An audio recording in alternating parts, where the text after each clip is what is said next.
when I first started writing with you, did you think it was going to be this long? It was going to be 7 years? I thought it was going to be like a few months.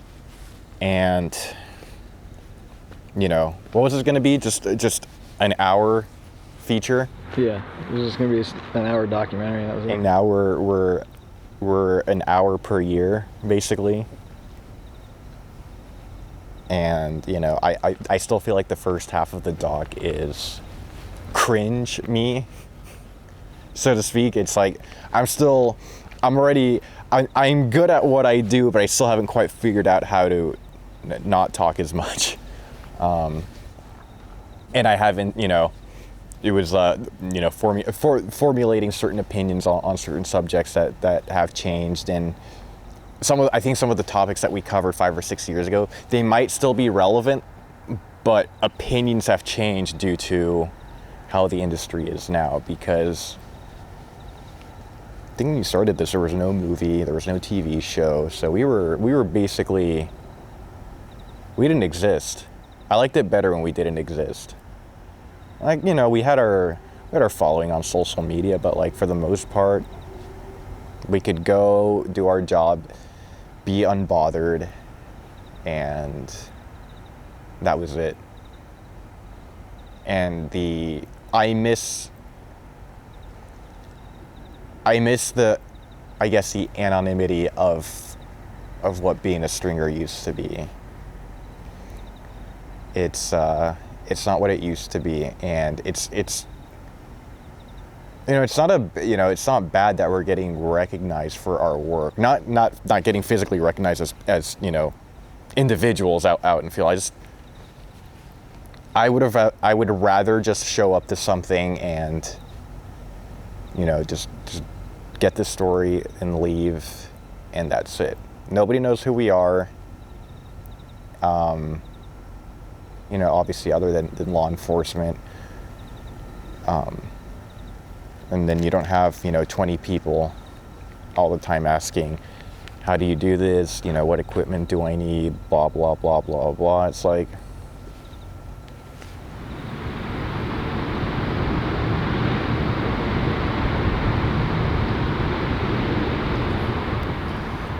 looking back,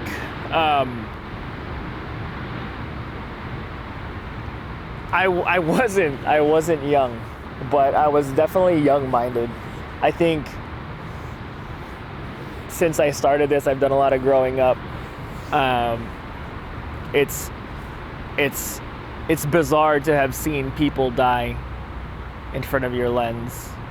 It's bizarre to have felt invincible because you're behind a camera, and to still be touched by a scene and, basically break you down when you get home because you saw what you saw and you can't unsee things. It's been 7 years. We started in 2015. Looking back at what we were doing, it's just what I was thinking about, how I was talking. I was very argumentative. I don't think I'm like that anymore. I'd like to think that I listen more to people nowadays. I'll probably still argue with people if I need to. I need to be painfully honest whenever I do need to be painfully honest. So it's part of my personality, but it's kind of cringy sometimes to see myself so young. And I think that's always how people are when they look back and they see where they are currently and where they used to be. I still enjoy this job. There's nothing that's gonna really stop me from not enjoying this job. It's definitely been a fun experience, and getting to learn, what's all out there in the world, what's all in the surroundings of not just LA, but Orange County, San Bernardino County, Ventura County, just everywhere around Southern California. I've gotten to explore through this job, and it's an amazing experience, getting to see the world a lot of the times in its worst form. And I think that's some great experience to be had. Not many people can say I've seen crazy things, And for the few of those who have seen something, rather nasty or crazy, they're traumatized. I've seen it multiple times here and there, and it's just something I've grown used to. It's something that I'm accustomed to, and I think this will greatly benefit me in my career as law enforcement. And so to conclude, basically, yeah, this job gives me the satisfaction every day. I'm still out there exploring, learning new things every day, whether it's how a crash happened or a crime spree, or just telling the story of what happened out there.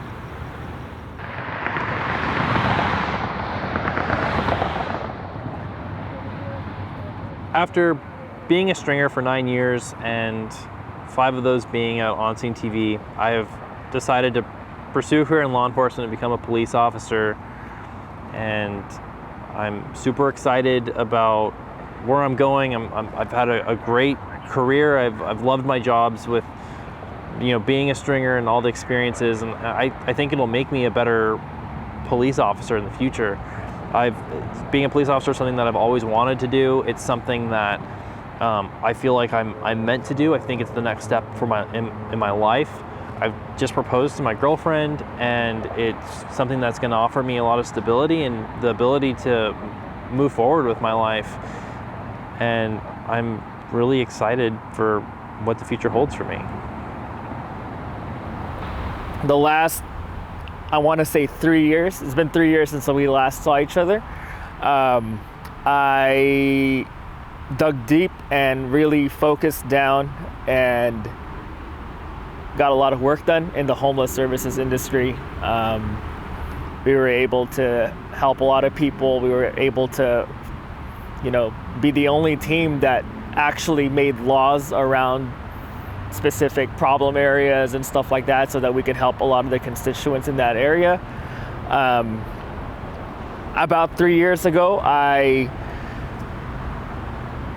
applied to be a law enforcement officer. I didn't hear anything. COVID happened. Less than 2 months ago, I got a call that I was going to have an academy date. And so just this week, I had my first real week of academy, and it's been fun. It's been a real eye-opener. It wasn't anything that I didn't do in the military, but I'm looking forward to having a good career, and basically I'm looking forward to being able to do what I've been wanting to do my entire life, and I think I've never been more ready for it. I feel like I'm going to miss it because this has been so much of my life. For how long? Like the last 8 years have been wake up, go string, go to bed, wake up, go string, go to bed, and like the objectives and my gauge about what is successful and what is failure have been so like embedded within this job that it's going to be really weird to one day not have that computer next to me, to not have the scanners that can get turned on, to not have a purpose to follow that police car with lights and sirens going, to not go after and figure out what it is and get to the bottom of it. Like I won't have a reason to do that anymore. So it's very weird. It's a weird feeling to come to terms with. It's really interesting to see how people grew, who they were, and how some people were the same people that they were back then to who they are now. You know what I mean? Oh, geez, like Brent. Like Brent hasn't changed in like 30 years, and that's why we love him. Kevin's no longer a stringer. It's, like he had to do that for his own health, and I respect that. And, me and him shoot from time to time. Holman went away, came back. Now he's doing his own thing. He keeps trying to get me in there, but Law enforcement got to me before I could sign any paperwork with him. He was really trying, though. Jeremy's not even in California anymore. Gabriel's still doing his thing, but he's focused on moving past it, but still trying to do exactly what he's doing. He loves this. Doesn't get paid that much. Only gets a story here and there. Drives the longest distances between each story, but holds himself at such a high standard that you'd think he was on a salary. You'd think that he was wearing a suit to work.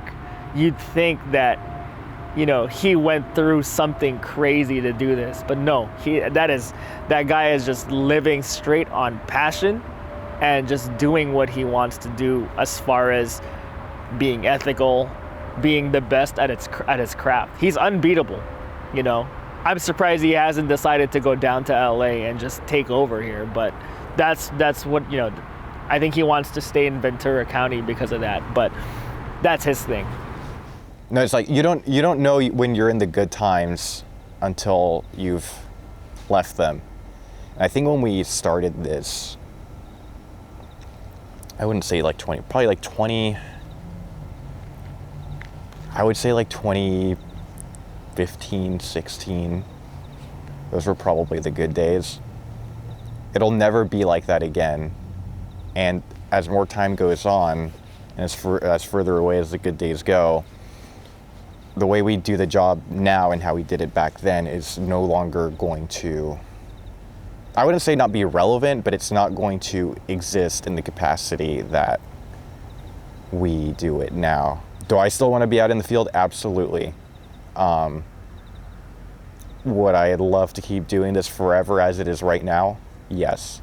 Is that possible? Absolutely not. So it's just finding something where I can do something that has still the resemblance of what I do now, but there needs to be there's going to be structure and there's going to be changes, and I'm going to have to answer to a higher power at that point.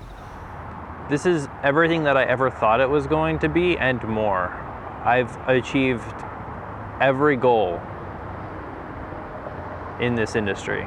I've gone to all the major brush fires. I've covered all the homicides, officer-involved shootings, protests, riots.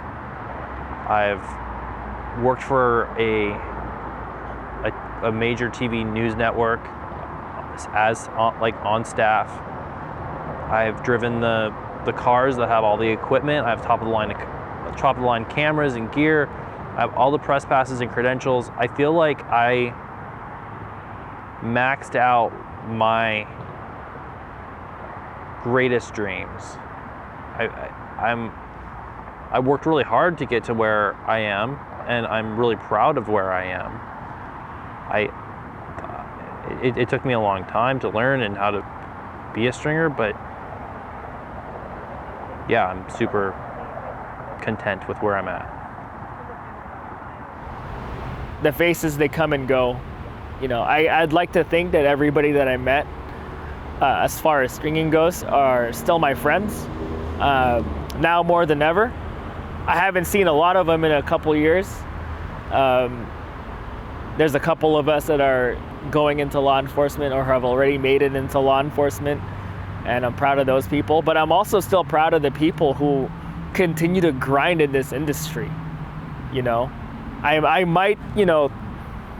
I might talk about the person who uses a cell phone here and there, or the people who are up and coming.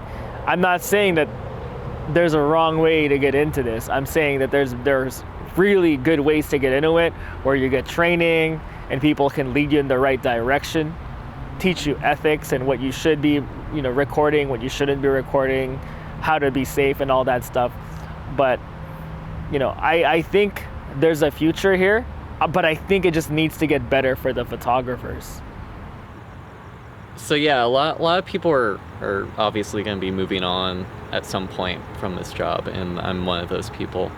And it's up to the younger generation to pick up those shoes and do the job we once did. Otherwise, there'd be no news, and that'd be tragic, honestly.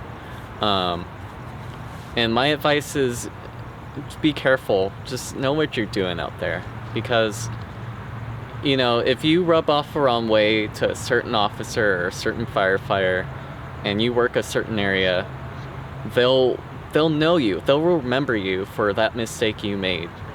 And it's not a good thing to have under your belt. On top of that, not only could that mistake cost you a story or your reputation, but it might hurt those around you, whether it's competition or coworkers. So be careful, be mature, and be respectful. The best thing out there is to show your respect, whether it's waving to them or saying hi or just letting them do their job. And if they ask you to move back, move back. Because the last thing you need is angry firefighters telling you to pound stand because you don't make them happy and you disrespect them all the time. At the same time, safety is another essential thing that is to be had in this job. So be aware of your surroundings and just look out. Just keep your head on a swivel and understand what's around you. If you're at a fire and there's fires licking up on the power lines, then there's a very good chance that those power lines might come crashing down. You gotta look out for the small things like that, and you gotta understand that, you know, no one scene's gonna be the same. There is going to be something different every scene you go to that you may be unaware of. So it's best to expect the worst at everything, and just don't fall asleep while you're out there doing the job. He's on the east side, so I don't know if we'll... 4th Street. X23, we're going to be northbound Molino from 4th Street. They're under the bridges over there. Merrick Street. Passing Avery Street. Yeah, they're down, I think they're down in here. 23 is now northbound Molino Street from 4th Street. Molino from 4th, so they're... This goes around. He might come up 3rd, so let's try that. All right. 4420, I'm going to be able to serve person. I'll be here. What is all that? Right now, westbound 3rd Street passing Los Angeles. You guys bought so much stuff? There's 2 drinks in there, and I just didn't want to carry them. Okay. This is passing Main Street. Passing Main Street. Pricing 3 units with a pursuit. Once you come on up, and you'll take 4th through entry for me. 23, can I get those 2 additional units for enter pursuit tactics? Yeah, I see from 2 additional units for shit. the pursuit tactics. right now. Coming right toward us. We may have an opening on the Charlie 3rd. I'm going to talk to them and see what's going on. 4th Street.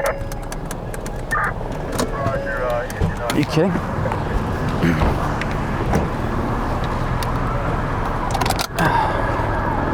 Son of a bitch.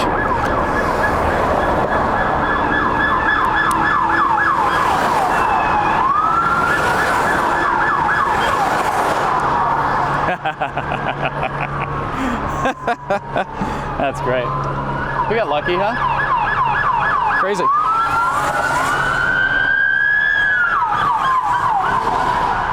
Cool. Sweet. My settings are off a little. Let me get that set, but we're looking good.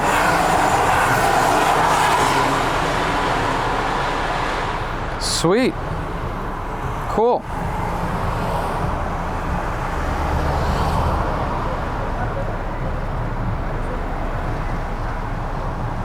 Okay. Sweet. Ah, my handle was loose. That's annoying. All right.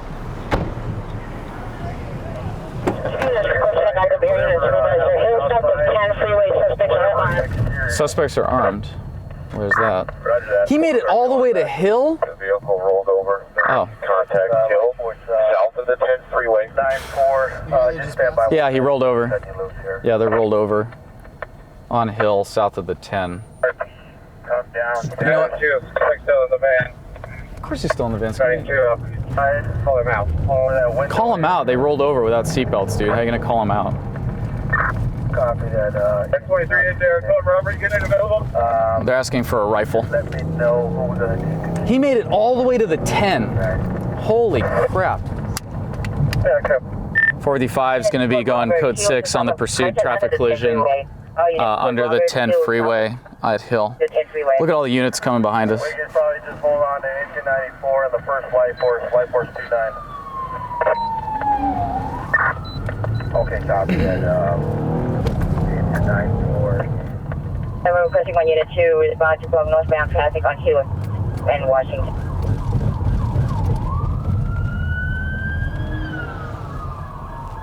Go, guys, go. Go, go. We have 2 suspects. Suspects are going to come out the passenger side.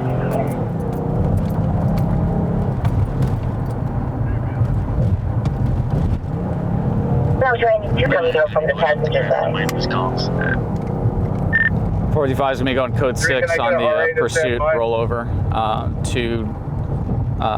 under the 10 freeway at Hill. 455 is going to be going code 6. Yeah, light force 94. We're going to cut you to the state. Until you're going to be out with Alex, right? Roger. Oh, they really rolled over, huh?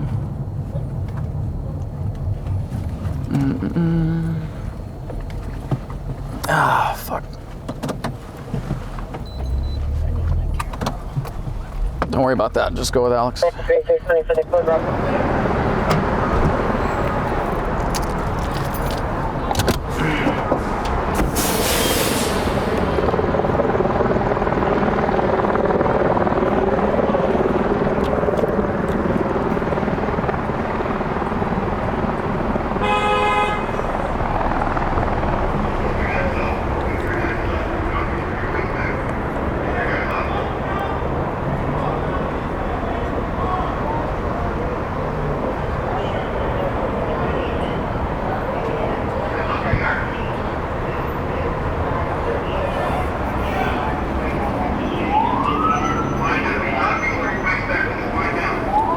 Back up.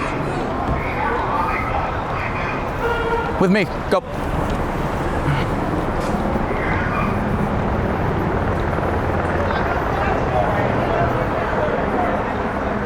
Hey, you gotta stay back over here. Right behind you. You got it. These guys are dangerous. No, I know. I They have heard. guns, okay? I heard. I'll be behind you. I got you back. Thank you. Okay. Just be careful with those cars that come in hot, okay? Got it. Just Thank be you. Careful, guys. I appreciate it. The other guys will still have guns, so just keep that in mind, okay? Be careful, man. Thank you.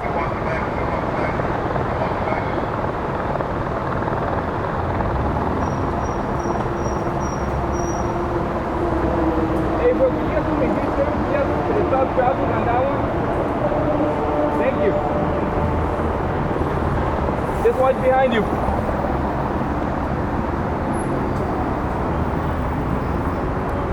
There's only supposed to be one suspect in the car and the female. Can you guys clear it? Hey, I already have units blocking traffic on that side. 102 feet. Huh? Yeah, they're staying back. They're fine. They're fine. Hey, bro, just be careful. These guys have guns. So just I want you guys to just be careful. We don't know how many more people are inside. That's why. We have more people inside with guns. So just be careful, okay?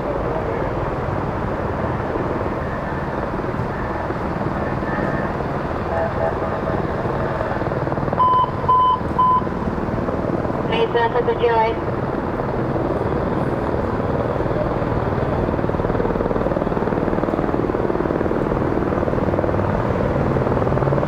We're going to be on position 10.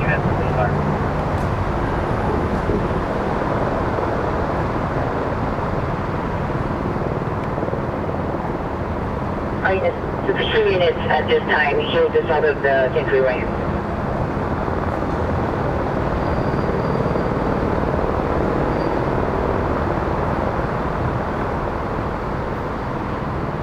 Association just occurred 8th and Maple, 0 had 2 bullets gunshots. Shoot the male way that could search at our pass running on 10 8 street heading towards 9th. Another victim, the alcohol. Hey, brother. Thanks for being awesome. Thank you. No worries, dog. Thank you. That was like, I can't believe they made it down that fast. We just saw them at 7th and Hill, and they're just, we just got the the flyer too. These guys are wanted for attack suspects. No shit. Yeah, so that was good. No, great police work. Are you out of Central or are you? Central, Nice, yeah. awesome, good shit. Now the real heroes are here. It's they cleared the car, right? We're good. Yeah, you guys. Okay, thank you.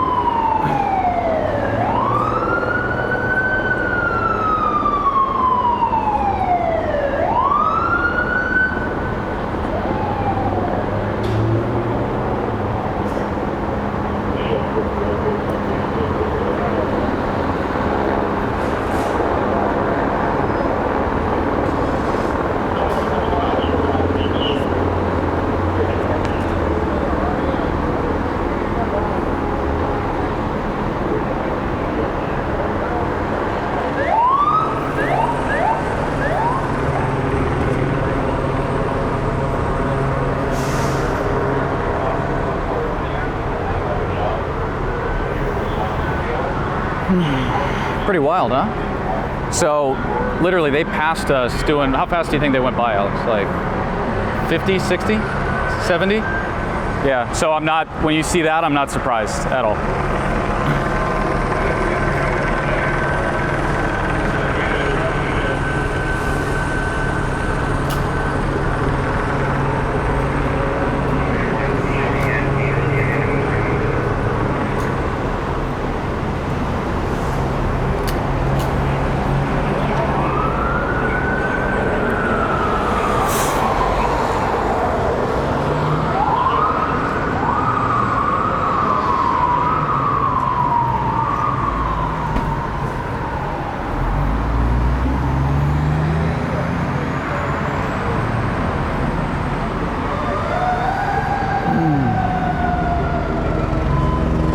Alex,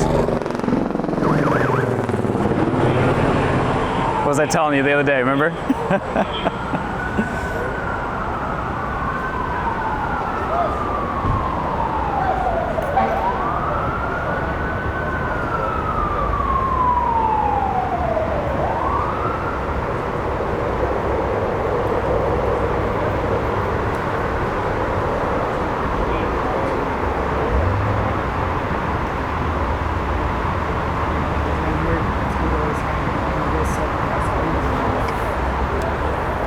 I'm gonna hit that corner on the other side.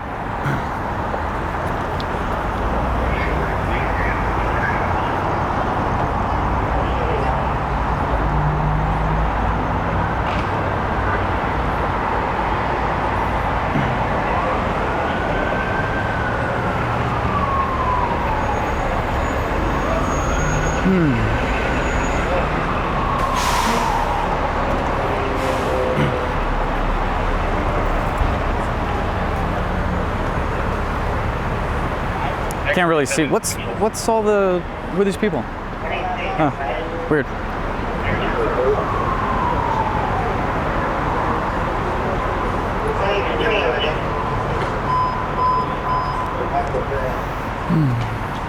What's up? Zach from Patty Mayo, right? Well, from Shot in the Dark on Netflix.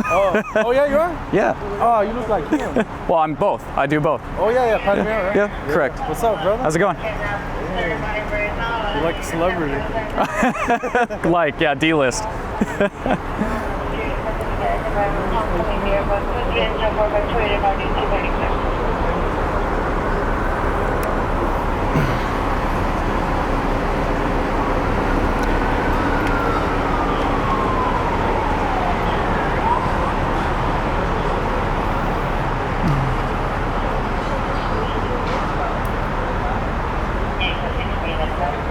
Well, more for code 20, obviously. Definitely for code 20. So you're fast, so you can get rid of anytime you want? Well, I mean, the tape, you know, I can go here and then that's it. That's my kryptonite right there.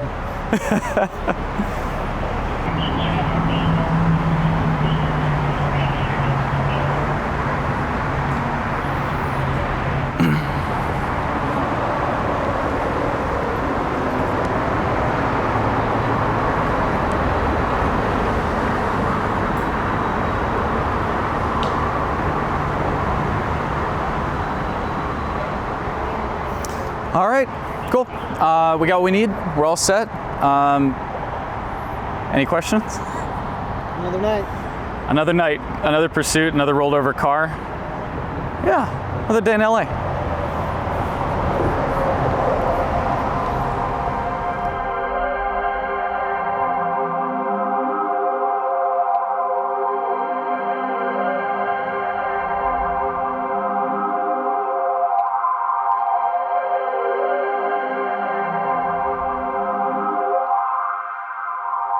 Okay, I need my teleprompter then.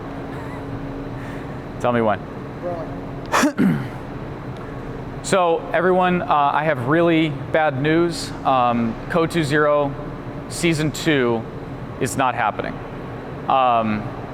With that being said, we're doing a weekly show. We're taking all the footage that we got and we're actually doing a show every single week right here on YouTube. I am beyond excited.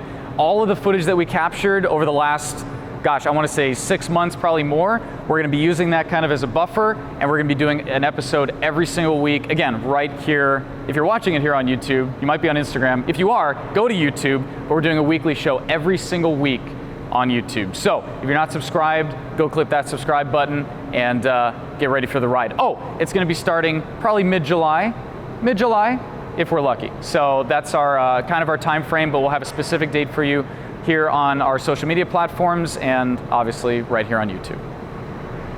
So Code 2.0 is kind of morphed into, we've got this 7 years of experience and the documentary, which is phenomenal and just massive, right? You have this massive thing that's been accomplished. But obviously people still want to see what we're up to, what we're doing. They want to come along for the adventure, which is like the whole point of this. So we're morphing Code 2.0 and adapting it to more of like a weekly series, which should be easier to produce, I'm hoping. But we'll have hopefully weekly episodes on YouTube for as long as we can do it. And yeah, I'm really excited for that. But again, that wouldn't exist if 7 years ago we didn't start this journey. So it's a long time coming, if you think about it. Totally worth it though, I swear. Totally worth it. It's true. It's really cool. 605 southbound, 90 miles per hour. All right, and 311, I'm going to take it down the 605 until you, TC'd into the guardrail in the connector here. On this trans to the southbound 605. Fuck! Eastbound 210 to southbound 605 again, vehicle to eastbound 210 to southbound 605. 455 is going to be code 6 with the TC, blocking the number 4 lane in the 210. Correction, eastbound 210, 455's 455's code 6.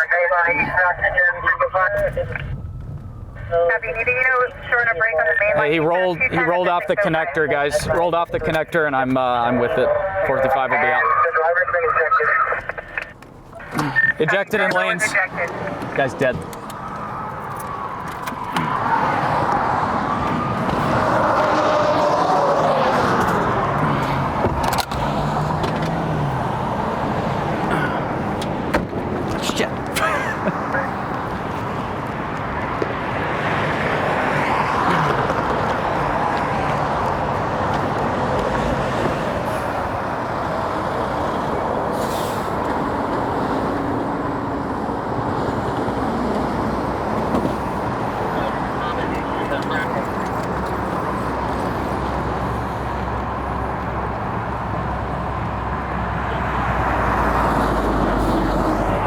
Tay, I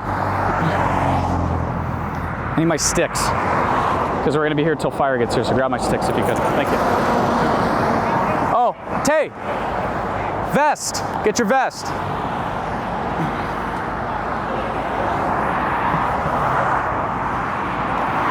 Oh, you're good, you're good. I get a shot where he came off. Yeah. Dude, where did he come off? Just right? Oh, right here? Okay. Well, we got time, because we got to wait for fire, so all the time in the world.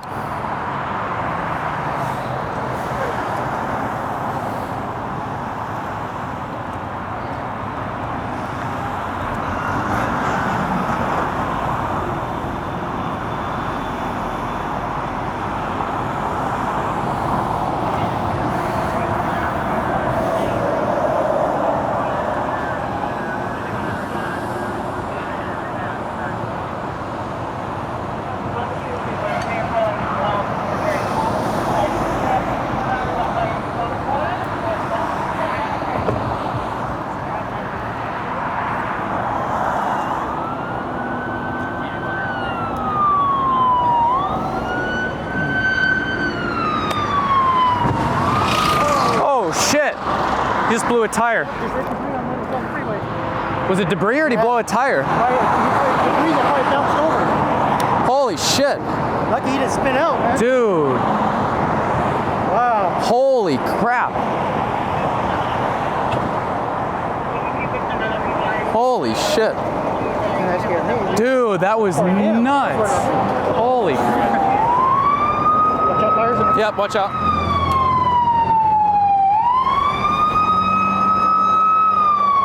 Okay.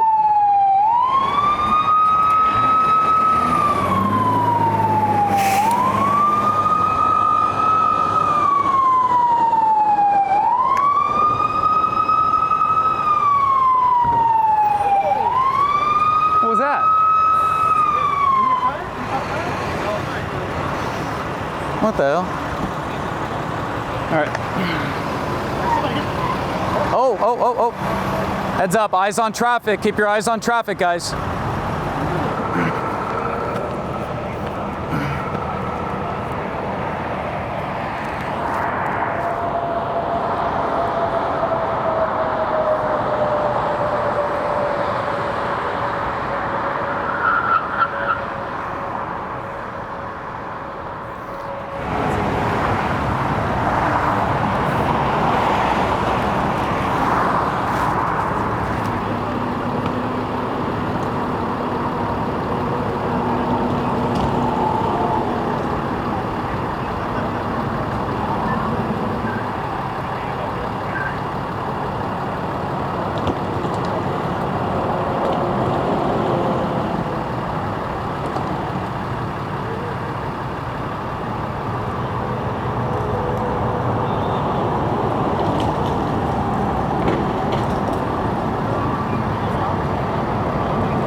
Alex, just walk with me really quick. We're gonna go to the front.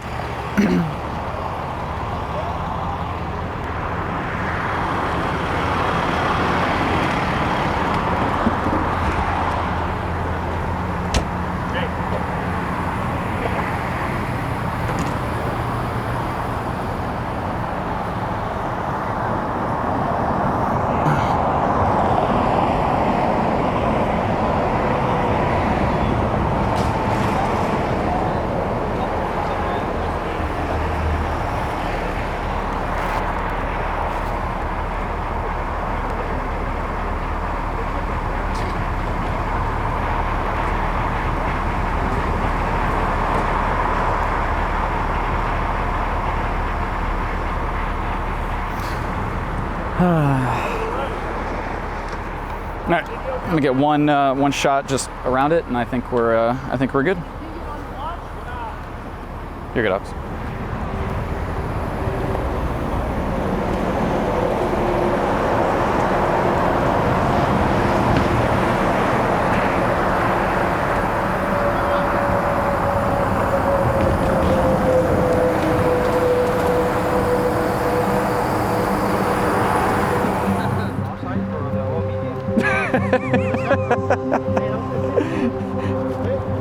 We heard it was he said it was a great pit maneuver, and that's how we're writing the story, so.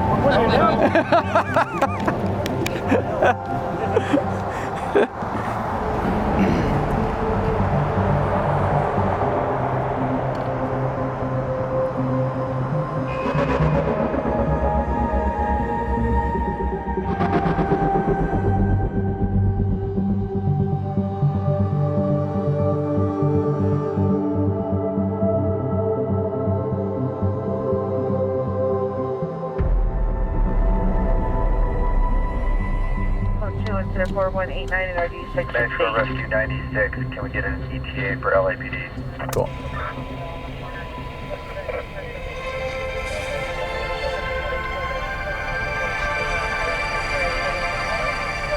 So how I got into this. I fell into it. I completely fell into it. It's not the kind of thing you wake up and you're in school and you're like, I want to be a freelance photojournalist. I want to be a stringer. That doesn't happen. I don't think people even know this exists, and they're kind of not supposed to know. I mean, you watch the news and you don't think anything different when you see our footage. You don't even notice. And if you did notice, we'd be doing a bad job.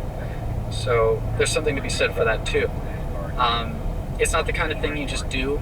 There's a lot of people that want to do this job. There's a lot of people that think they can, and I give everyone a fair shake. Anyone that comes to us and says, hey, I'd like to apply with you guys and work with you guys, and, see if I can do this because it's interesting. I sit down, I'll interview them, I'll see if they can do it. Usually within the first 15 minutes of meeting someone, I can tell if they are able to do this or not. That's still true. It's probably 5 minutes now. 95% of the time that answer is no. You just this is it. Like, this is man, it for me. No. This is it for me and you. Like, really, with the doc. Like, this is it. Yeah. These are the last questions. We were here 7 years ago. 7 years ago on the exact same spot. You just watch yourself 7 years ago. Man. Who are you now? That's such a profoundly difficult question to answer. I would say, like, so much has changed and so much hasn't, right? Like, I'm still very hyper-focused on where everything's going and where I need to go and what we're doing with my now new company. But as far as the journey that, like, you think about how many miles are between in those years, right? Like, just the miles driven alone is astronomical. The number of stories covered, I mean, it's probably over 1,000 stories between when we started this and now. And I mean, again, there's so much that has changed, and then so much that is, like, the job is still the same, the goal is still the same, but how we go about doing it and what I've experienced personally over the last 7 years has been nothing short of incredible.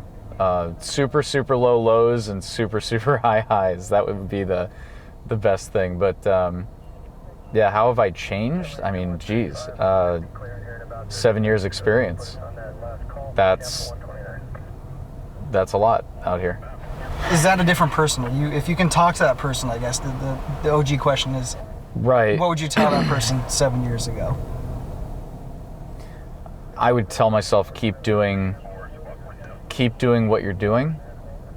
And I wouldn't give too much away, because if I didn't go through this experience, if I didn't have, like, I wouldn't tell myself anything to avoid anything, right? I wouldn't say, hey, do this differently or do X, Y, and Z, because if I had the hindsight that I have now, then I wouldn't have the experience. So it would be a disservice to myself. But I don't know. I see someone who's trying to get to this point, and I just didn't think it would take the path that it did. It's very, very, very unique path, I would say. But no, I think I'm pretty similar. Still have the spark. When we first started filming in 2015, I think I was concerned about how we were going to be shown as a company, as an industry, and me as an individual. I think that a lot of those concerns came from seeing how our industry was shown in the Nightcrawler movie and in the TV show. It was not a very accurate depiction, and I think that it attracted a lot of people that didn't know what they were getting themselves into. And from what I've seen from our experiences and having you ride out with me a lot, I think that this is going to be a much more accurate and do this profession a lot more justice. I'm really glad that viewers are going to see what this job actually is and who we actually are as individuals. So I think that this documentary is really valuable. Yeah, I'm really grateful for this experience in the documentary, and I just hope that people understand that we really pour our heart and souls into this. This is not just a for fun job. Yeah, maybe it is exciting in the sense, maybe we get the satisfaction of a car chase and, oh, that was awesome and it made my night. But in the end, you know, you go to bed, you wake up and you look back and realize that you just told basically all of Southern California your story that potentially could have never have been told if it wasn't for you. And that's a really gratifying thing. That's something that, you know, it just, a lot of people take it for granted. There's just so much information to be spread out there, and it all starts with you and your camera. And at the same time, it's really difficult because, you know, we pour so much time of just sitting and waiting and all kinds of stuff. It's not just action nonstop.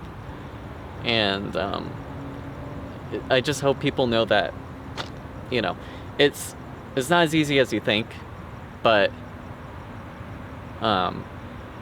at the same time we enjoy it, and we hope that people understand that, you know, we're really busting our butts off out there trying to get the story to you guys. What do you think this doc has meant to you, and what do you? I think this documentary, well, one, I'm super excited for it to come out, because I mean, besides our producer director Alex that have, you know, kind of put it together, some of the questions have been phenomenal because I've never really had any. I've had production crews come and ride with me and to shoot the action, but I've never really had somebody on a one-on-one talk to me about how did you get into this industry? What does it mean to you? What are some of the pros and the cons? What are some of the good stories and the bad stories? It's kind of nice to talk about it. I want to say that like not a psychiatrist, but it's cool to be able to talk to somebody and to get it out there, you know, and to put it in a documentary. It's awesome. That's awesome. Do you think there'll ever be a doc like this again? Someone following you guys for this long? Nothing as, I wouldn't say intrusive, but nothing as thorough. No documentary crew is going to ride with us for 7 years. And even if they ride with us for 6 months, are they going to get what they need? I mean, you have people that come out and ride with us for 2 nights expecting to get the world, but they have nothing. Today,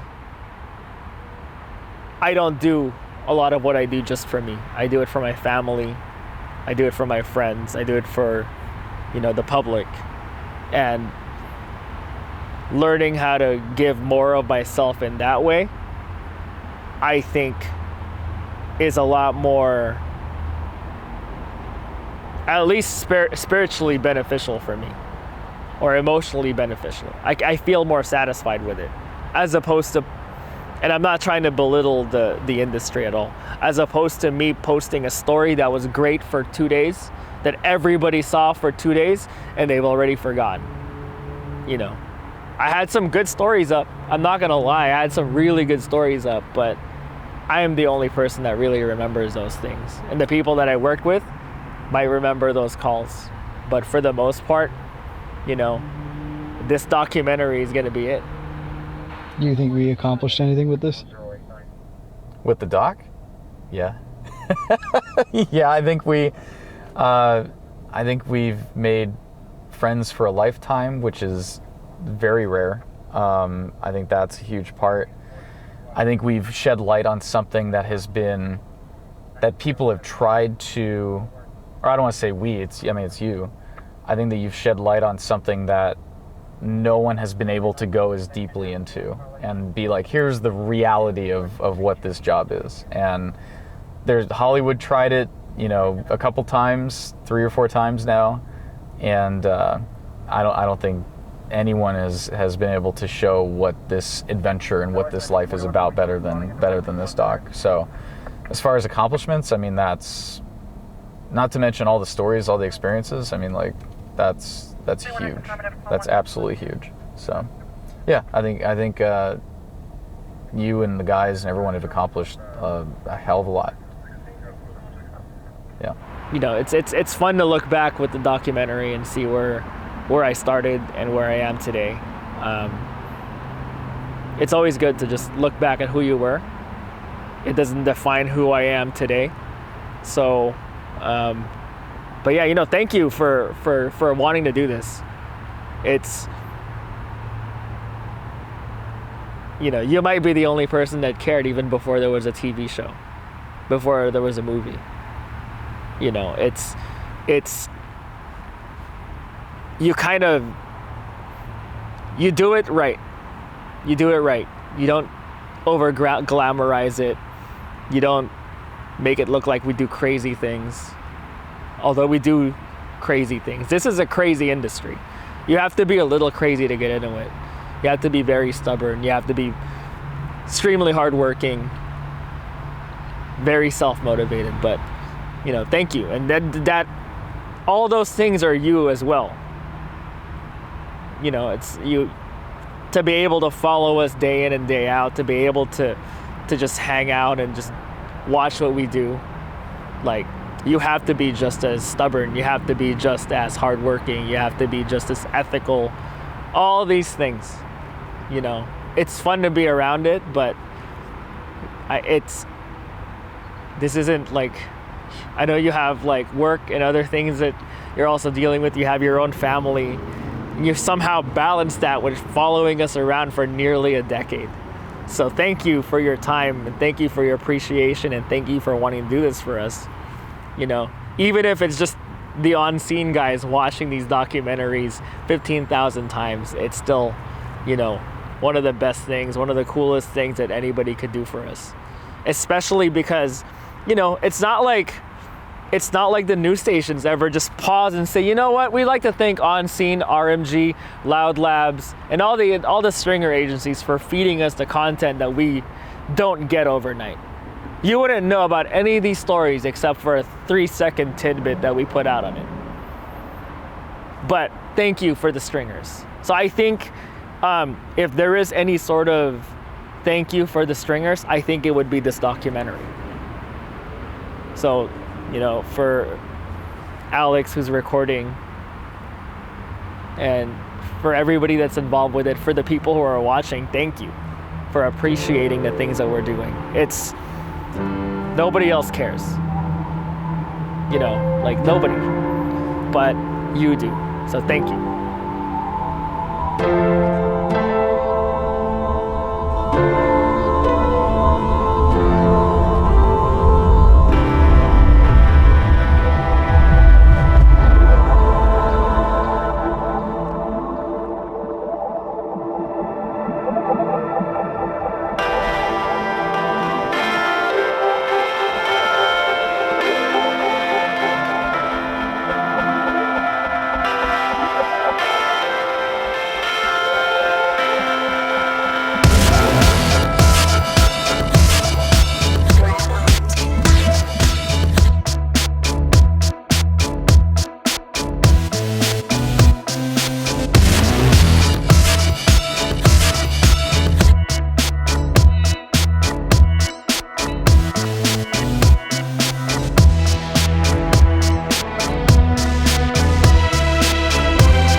I feel that it shows what this job is actually about. There's no vanity.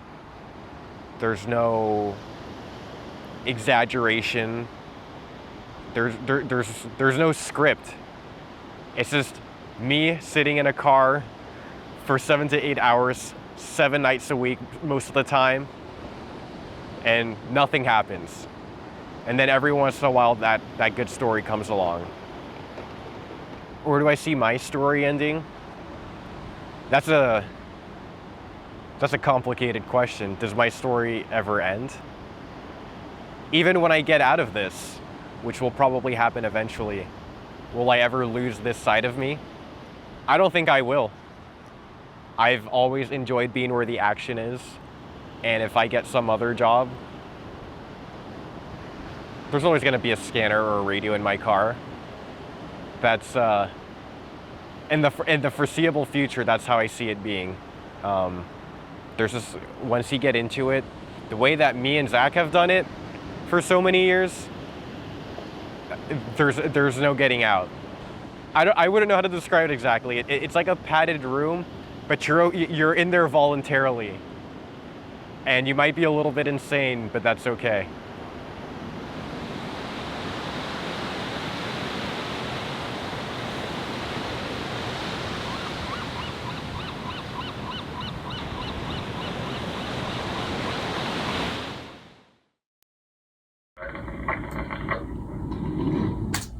Alrighty, City Fire's made really good headway on this incident. They've surrounded the entire building. They're currently in defensive operations.